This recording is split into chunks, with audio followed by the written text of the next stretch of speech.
우리 찬양 고백한 대로 올 한 해 우리가 주님 앞에 그렇게 살아내기를 소망합니다. 꽃이 피는 들판, 험한 골짜기라도 주님 인도하시는 대로 우리가 걸어갈 수 있는 우리 모두 되면 좋겠습니다. 오늘 우리 하나님 말씀은 창세기 22장 1절부터 14절, 창세기 22장 1절부터 14절에서 함께 보겠습니다.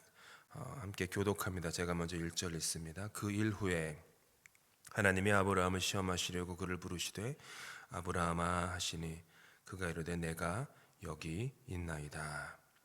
여호와께서 이르시되 내 아들 내 사랑하는 독자 이삭을 데리고 모리아 땅으로 가서 내가 내게 일러준 한 산 거기서 그를 번제로 드리라. 아브라함이 아침에 일찍 일어나 나귀의 안장을 지우고 두 종과 그의 아들 이삭을 데리고 번제에 쓸 나무를 쪼개어 가지고 떠나 하나님이 자기에게 일러주신 곳으로 가더니 제3일에 아브라함이 눈을 들어 그곳을 멀리 바라본지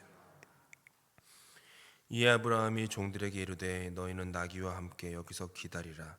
내가 아이와 함께 저기 가서 예배하고 우리가 너희에게로 돌아오리라 하고 아브라함이 이에 번제나무를 가져다가 그의 아들 이삭에게 지우고 자기는 불과 칼을 손에 들고 두 사람이 동행하더니 이삭이 그 아버지 아브라함에게 말하여 이르되 내 아버지여 하니 그가 이르되 내 아들아 내가 여기 있노라. 이삭이 이르되 불과 나무는 있거니와 번제할 어린 양은 어디 있나이까.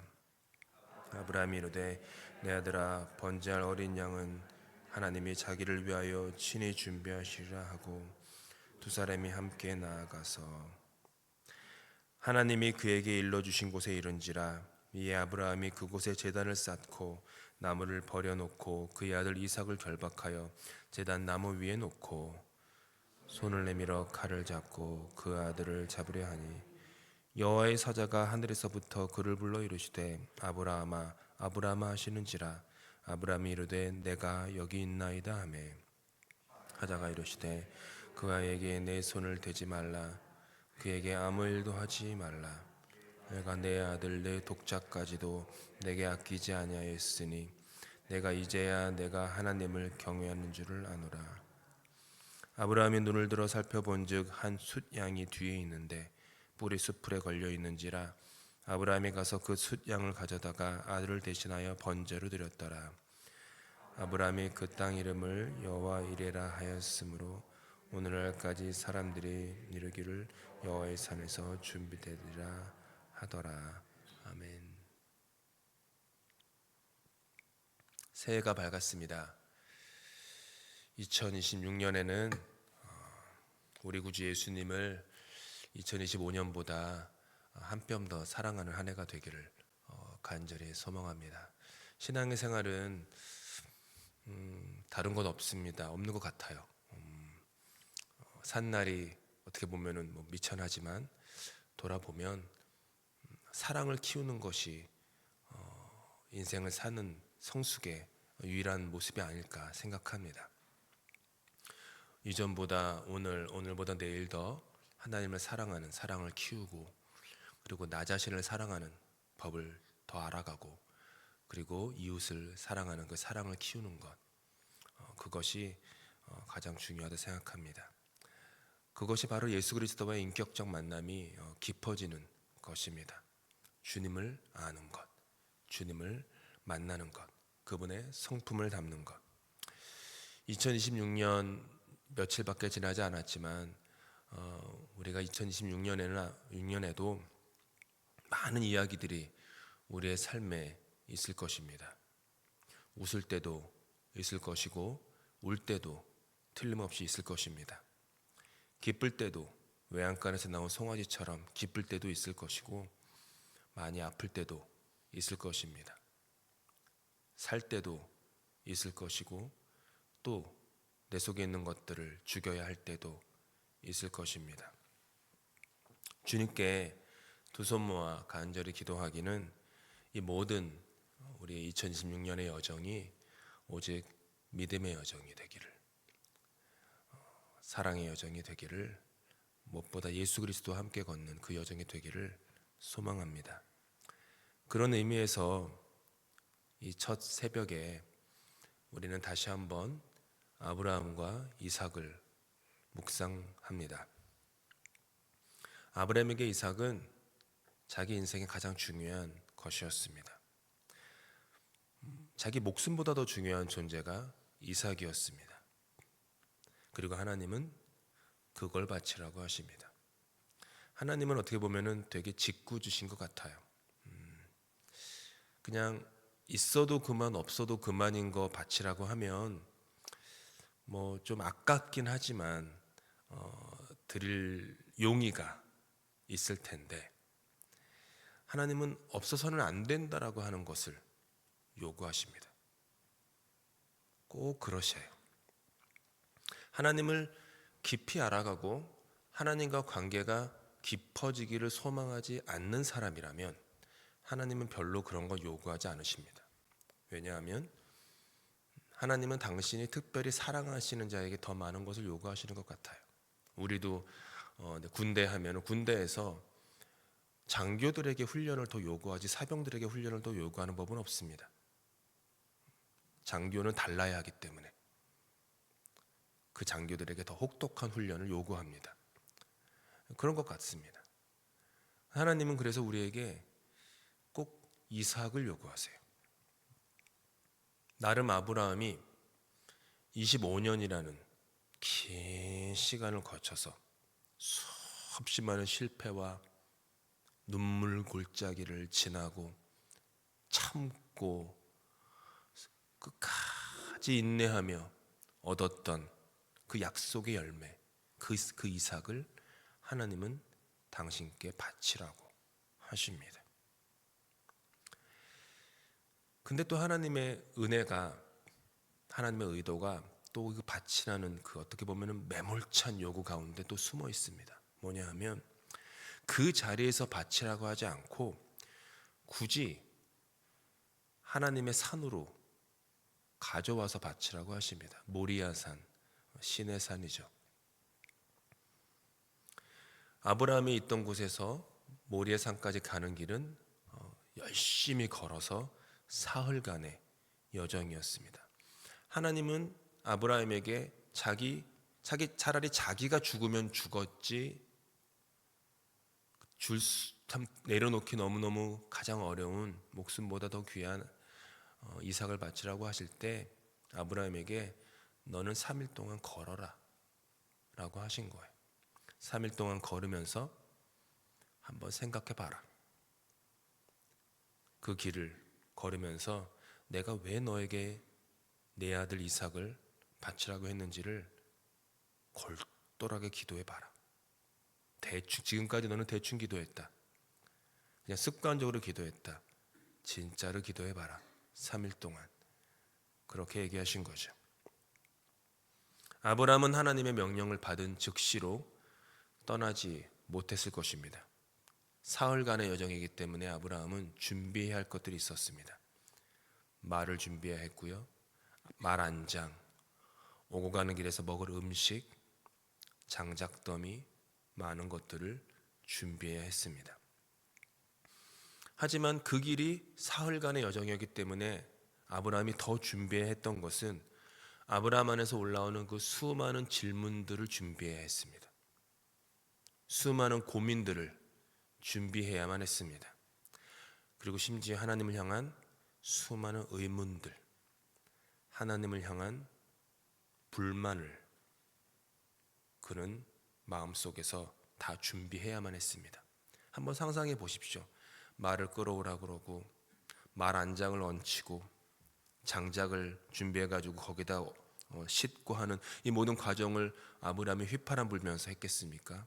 아니면 그냥 어디 마실 나가듯이 준비했겠습니까? 하나하나 하면서 아브라함은 옆에 있는 사람들이 어딜 가나 하는데 한마디도 하지 못하고 골똘히 생각하면서 준비했을 것입니다. 왜 그러시지 하나님이 나에게 왜 이런 일을 주시지? 왜 이걸 요구하시지? 주실 때는 언제고 왜 가져간다고 하시지? 하나님은 나에게 누구지? 수많은 질문들. 그 준비를 아브라함은 시작했던 것입니다. 그리고 사흘 동안 걷습니다. 옆에 종들이 있었지만 많은 대화를 했으리라 여겨지지는 않습니다. 그냥 흔하게 날씨가 어때요? 참 이러면서 별로 이렇게 큰 의미가 없을 때 하는 그 질문들 있잖아요. 우리 인간 사이에서도, 우리 관계에서도 목적도 없는, 의미도 없는 질문들과 대화들, 웃음들, 그런 것들 하지 못했을 겁니다. 흥분에 찬, 기대에 찬 걸음도 아니었을 것입니다. 제가 아브라함이라면 불쑥불쑥 제 안에 어떤 생각이 올라와서 뭐냐면, 아들 이삭을 그냥 도망가게 하고 내가 모리아산 올라가서 죽어버릴까? 그런 생각 안 했을까요? 아브라함이 했을 겁니다. 차라리 내가 죽지. 아마 이삭은 그때 한 15살 정도 나이로 여겨지는데, 중학생 아이인데 그냥 너는 차라리 이제부터 하나님 없이 멀리 도망쳐서 살아라 하고 내가 올라가서 죽지 라는 생각할 것 같습니다. 그래도 또 꾸역꾸역 가는 거예요. 한 걸음 한 걸음이 천근 만근 같은 그 길을 걷고 있습니다. 왜 하나님은 이토록 어려운 명령을 하시는 걸까? 부탁도 아니고 권면도 아니에요. 명령이었어요. 명령은 지켜야 하는 것. 이렇게 명령을 하실까? 서운한 마음이 너무 많이 올라오지 않았겠습니까? 주실 때는 언제고 너무너무 약이 오르게 가져가신다고 하시나? 이렇게 모리아 산을 오르는 것만큼이나 아브라함의 내면은 이렇게 기도의 산을 올라야만 했습니다. 오늘 성경 자세히 읽어보신 분들은 눈치채셨겠지만 몇 번 반복되는 구절이 있어요. 아브라함과 이삭 사이에. 아브라함이 하나님께 찾아오실 때 내가 여기 있나이다. 또 아브라함이 이삭을 얘기할 때 이삭이 아브라함에게 아버지 제가 여기 있습니다. 뒷부분에 또 아브라함이 하나님께 내가 여기 있습니다. 계속 내가 여기 있습니다. 내가 여기 있습니다. 내가 여기 있습니다. 내가 여기 있다라는 건 뭐예요? 내가 지금 당신 앞에 서 있습니다. 어떻게 보면 하나님은 아브라함은 하나님 앞에 진정으로 서 있던 적이 없었던 겁니다.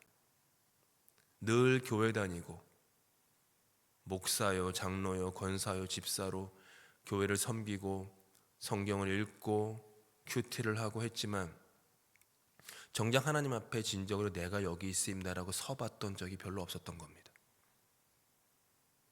그저 그냥 유유자적 걸었던 신앙의 여정이었는지도 모르죠. 근데 지금 아브라함은 그 모든 것들을 다 부숴야만 합니다. 내가 여기 있나이다. 내가 여기 있습니다. 그리고 성경에는 이와 같은 믿음의 여정을 걸어간 사람들이 수두룩합니다. 단 한 사람도 믿음의 여정 없이 우리가 생각하는 그 신앙의 경지에, 그 성숙함에, 그 성화에 이르지 못했습니다. 다 여정이 있었던 거예요.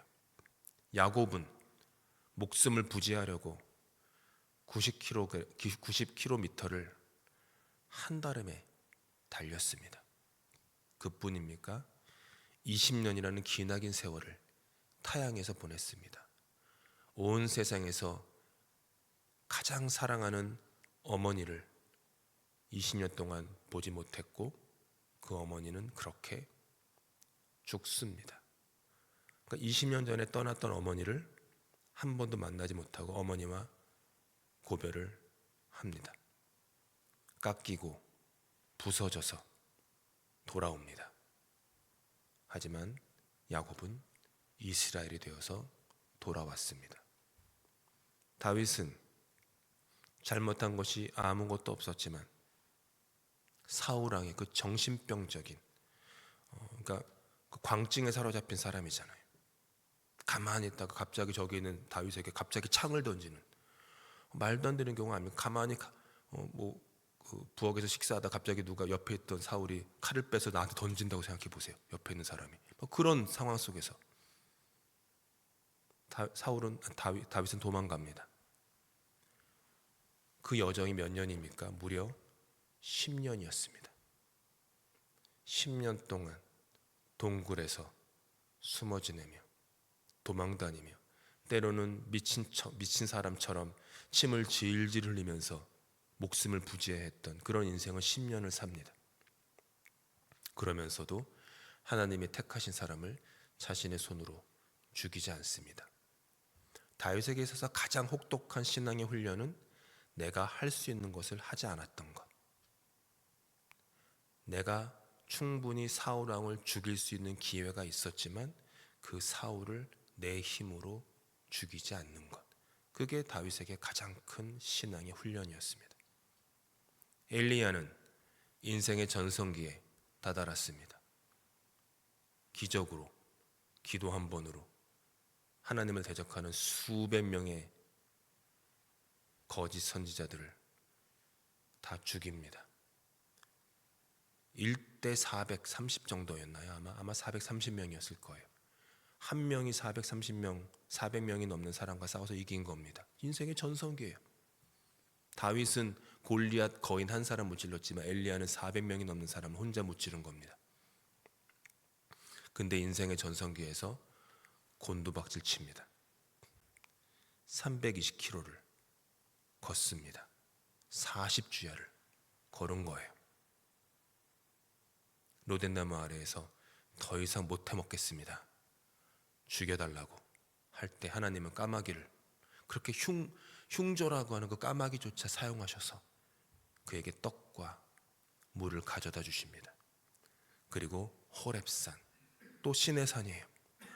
아브라함이 이삭을 바쳤던 그곳으로 또 올라가서 엘리야는 거기서도 뭘 해요? 내가 여기 있습니다 하며 하나님을 만납니다. 예수님도 40일을 광야길을 걸으셨습니다. 성경 보시면 그냥 예수님이 하신 기적 이런 것들이 많이 보이지만 자세히 보시면요, 성경의 마태, 마가, 누가, 요한복음에 가장 많이 반복되는 예수님에 대한 행동에 대한 묘사가 무슨 단어인지 아십니까? 가다, 떠났다, 걸었다, 이 얘기예요. 이 단어가 제일 많이 나옵니다. 그 동네를 떠나 걷다가 계속, 예수님이 계속 걸으신 겁니다. 그 여정을 걷고 또 걸으셨습니다. 아무 생각 없이 휘파람 불며 걸으셨겠습니까? 그 걷는 것이 기도였던 것입니다.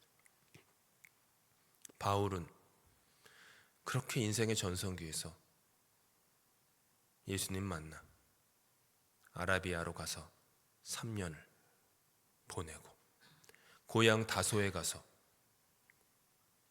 10년을 넘게, 그러니까 무려 13년에서 15년 정도를 바울은 무명인으로 지냅니다.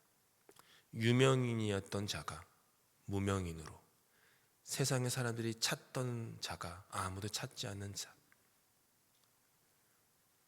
바울이 고향 다소에 돌아가서 10년, 학자에 따라는 13년이라고도 얘기하는데요. 그 시간을 보냈을 때 한번 그 모습을, 그 10년, 강산이 한 번 변한 그 시간 한번 상상해 보십시오. 바울이 그 동네를 떠났을 때 지금으로 하면은요, 동네 앞에 현수막이 붙었습니다. 우리 자랑스러운 다소의 아들 다윗, 예루살렘 거기서 가말리아의 문화에서 법학 공부를 하다. 지금으로 치면은 우리 아들 수석으로 하버드대 법대 입대가 아니지, 입학해가지고 최고의, 지금 전 세계 최고의 법학자 아래에서 PhD 과정을 시작하사 막 이러면서 동네 현수막이 붙었어요. 근데 돌아온 거예요. 돌아왔는데 보니까 너무 초라한 모습으로 돌아온 거예요. 아, 다소에 와가지고 뭔가 대단한 일을 하겠구나. 이제 우리 고향을 변화시키려나? 근데 그냥 바울은 가만 칩거를 해요. 한 달, 두 달도 아니고 13년의 시간을 그렇게 무명인으로, 세상의 찌꺼기로, 먼지보다 못한 존재로, 그때 하나님은 사울이었던 바울을 바울로 사용하셨습니다. 그 모든 과정 속에 모두가 다 동일한 것이 있었어요. 모두가 다 뭘 했습니까? 내 안에 있는 이삭을 하나님께 번제로 바쳤던 겁니다. 모든 사람들이 다 각자 어떤 사람에게는 이삭이 자기 아들, 하나밖에 없는 자기 딸, 어떤 에게는 이삭이 나의 자존심, 나의 체면, 어떤 에게는 이삭이 나의 돈, 어떤 에게는 또 다른 것들, 다 무너지고 세상과 나는 간 곳 없고 구속한 주만 보이게 된 것입니다. 걷고 또 걸었습니다. 그 믿음의 여정 가운데 하나님은 그들의 마음을 정결하게 하십니다. 그들은 순결해지고 순전해졌습니다. 복잡했던 마음들이 내면의 방에서 각자 제 자리를 찾기 시작합니다. 안개가 걷힙니다. 분명한 하늘의 부르심이 들립니다.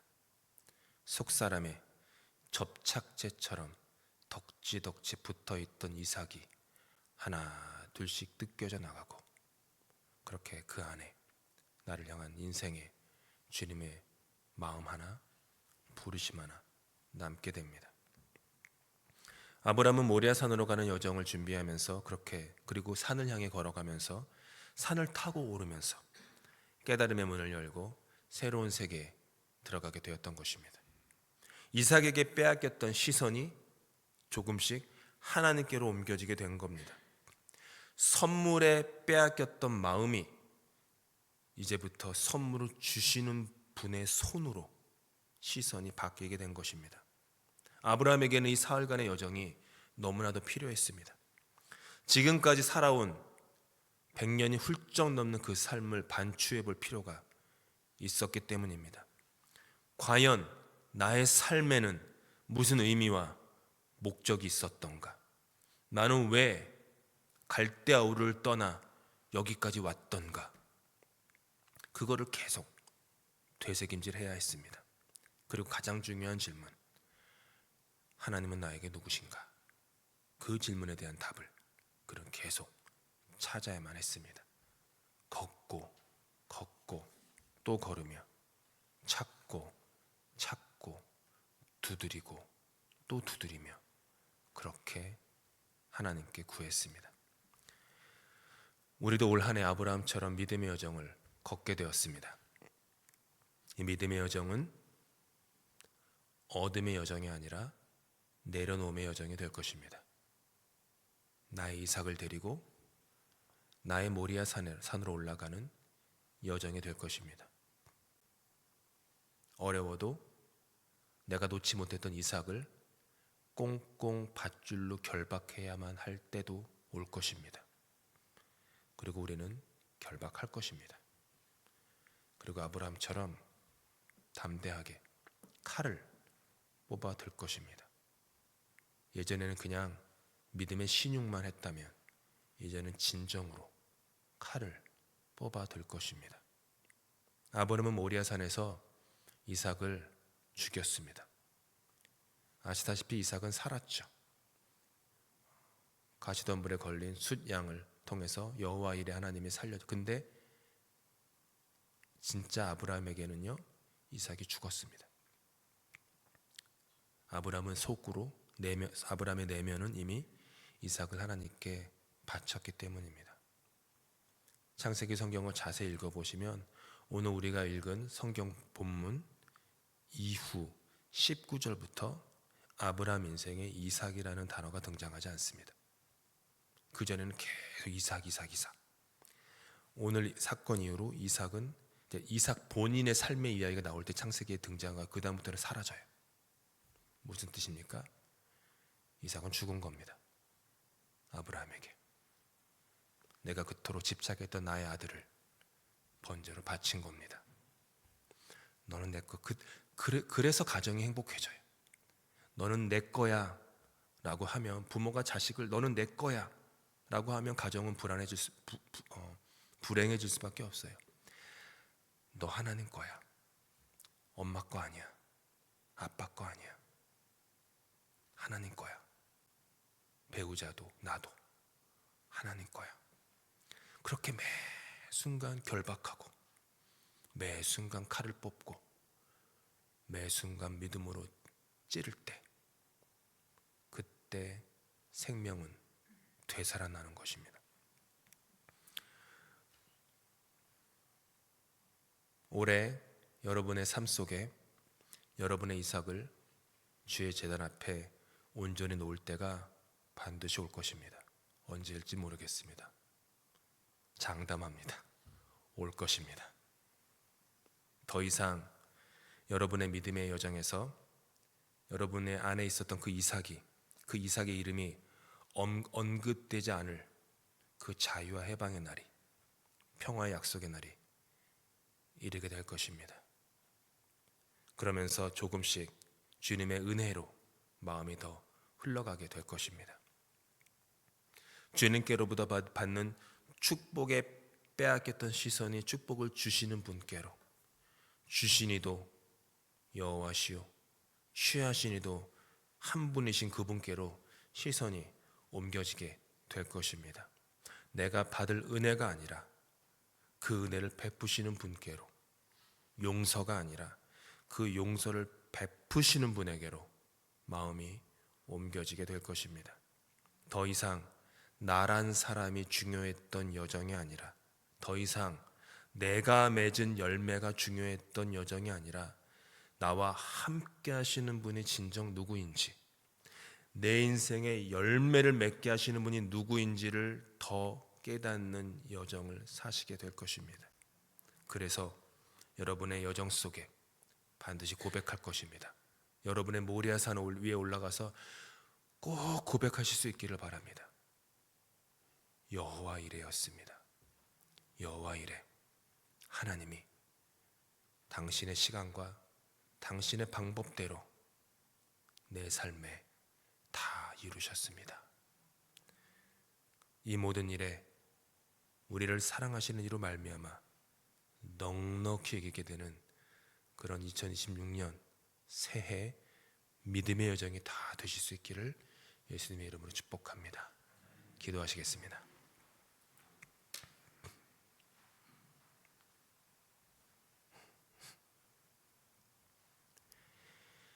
달력의 숫자는 2025에서 2026으로 바뀌었고 12에서 1로 바뀌었지만 우리의 마음은 하나도 바뀌지 않았습니다. 벌써 수십 년 동안 달력이 바뀌었지만 변하지 않은 우리들의 마음을 불쌍히 여겨 주시옵소서.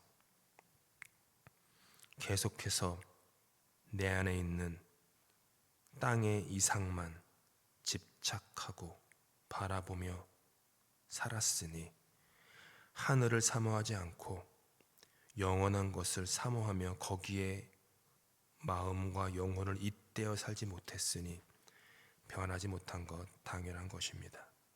하나님, 2026년을 주님 손에 올려드립니다. 다시 한번 보너스로 살게 하신 인생, 아무런 열매가 없었는데 그래서 찍어버려라 충분히 하셨지만 예수께서 막아서셔서 금년에만 참아달라고 하시며 다시 주신 기회, 주님 모리아산으로 걸어가게 하여 주시옵소서. 그리고 내가 그토록 놓지 못했던 이삭을 그 산에서 결박하고 주님께 바치게 하여 주시옵소서. 그래서 정말로 주님과 함께 자유와 해방과 평안으로 내가 여기 있나이다, 나를 보내소서, 나를 써주소서라고 하며 주와 함께 길 가는 그런 2026년 한 해가 되도록 우리 모두를, 또 이 교회를 축복하여 주시옵소서.